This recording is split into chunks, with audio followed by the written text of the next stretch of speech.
بسم الله الرحمن الرحيم، والصلاة والسلام على سيدنا محمد وعلى آله وصحبه أجمعين. في هذا الفيديو إن شاء الله سأحدثكم عن الطبق الرمضاني لمريض السكر، طبق الإفطار أو السحور. كيف يجب أن يكون طبق مريض السكر؟ طبق مريض السكر يجب أن يكون مقسم إلى 4 أرباع: ربع خضار يعني نية، وربع خضار مطبوخة، وربع نشويات صحية يعني ألياف غنية بالألياف. حينما أقول نشويات صحية أي غنية بالألياف. لماذا الألياف مفيدة لمريض السكر؟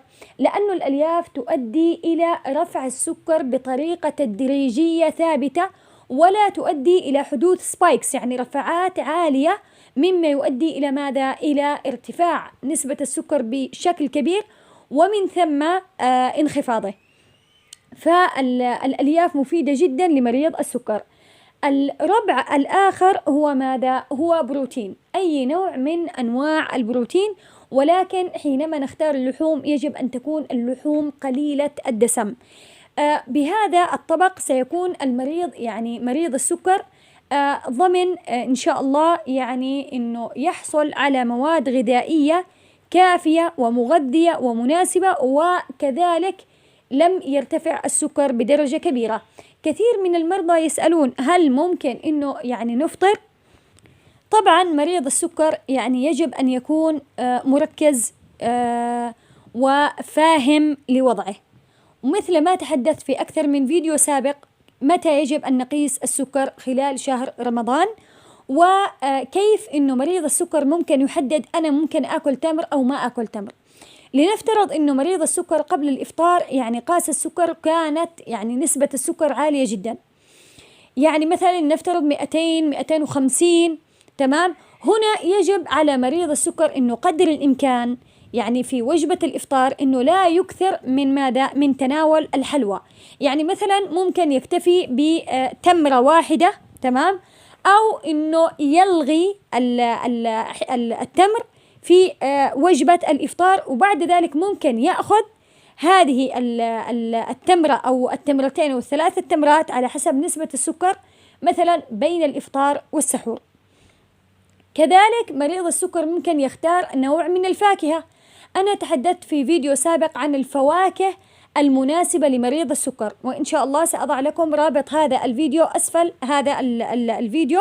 في هذا الفيديو ستجدون الفواكه الآمنة لمريض السكر، ولكن لا يعني إنه فاكهة مناسبة أو فاكهة آمنة، وأقصد بآمنة إنه تكون ذات لو جلايسيميك إندكس، المؤشر الجلايسيمي يكون والسكري يكون منخفض.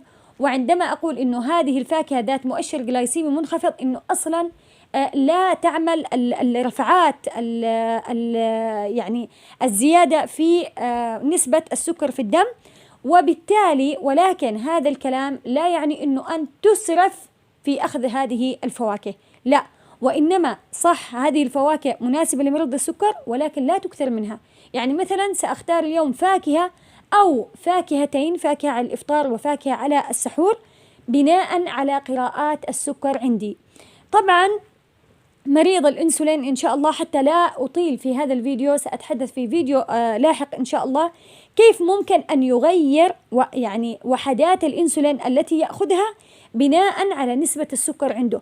يعني الطبيب مثل ما تحدثت في فيديو سابق اسمه يعني إنه المرض السكر هو المرض الذي يحتاج إلى مريض شاطر، وحينما تجد إنه نسبة السكر في الدم منتظمة لمريض سكر، هذا لا يعني إنه فقط إنه الطبيب هذا جيد أو طبيب ممتاز، إنما المريض هو الممتاز وهو الشاطر.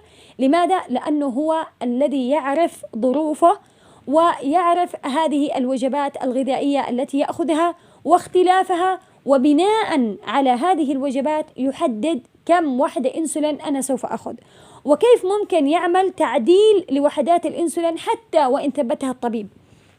لأنه للأسف الشديد كثير من المرضى تقول له كم تأخذ إنسولين؟ يقول آخذ مثلا 20 25 مثلا 15. تقول له ما هي أكبر وجبة عندك؟ يقول إنه وجبة العشاء. طبعا وجبة العشاء إنه تكون أكبر وجبة هذا أمر غير صحي، ولكن لنفترض إنه المريض خلص يعني مش قادر وهو يعني مستمر إنه وجبة العشاء هي أكبر وجبة. طيب كيف أنت الآن عندما قال لك الطبيب هذا النظام، قال لك 25 أو 30 في الغداء، لأنه هو يعني الطبيب على أساس أنه الغداء هذه هي أكبر وجبة، وبالتالي زيد وحدات الإنسولين. طالما صار العشاء هو أكبر وجبة، إذن الوحدات الأكثر ستكون للعشاء، وبالتالي أنت ستحمي نفسك، لأنه عندما تذهب وتأخذ بالظهر أو بالغداء الوجبات يعني وغداءك قليل جدا، تأخذ وجبات يعني وحدات كثيرة، هنا هذا سيؤدي إلى هبوط، وعندما يصير عندك هبوط ستحصل لك الأعراض، ومن ثم سوف تأخذ سكريات حتى ترفع السكر، وبالتالي ستدخل في ارتفاع في سكر الدم.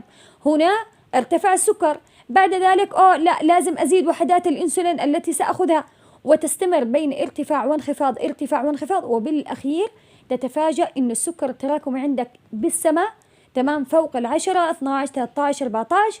وبرغم أنه أنت تعاني من الكثير من الحالات، أنت أو أنت تعانون من الكثير من حالات نقص السكر، على بالكم أنه والله أنا دائما عندي نقص بالسكر، بالتالي السكر التراكمي بيكون عندي مزبوط، وبالتالي أنا خلاص ما راح أدخل بالمضاعفات، لكن للأسف كل شيء سيكون سيء، وبالتالي لابد من الانتباه، ولابد يعني على مريض السكر أنه يثقف نفسه باستمرار.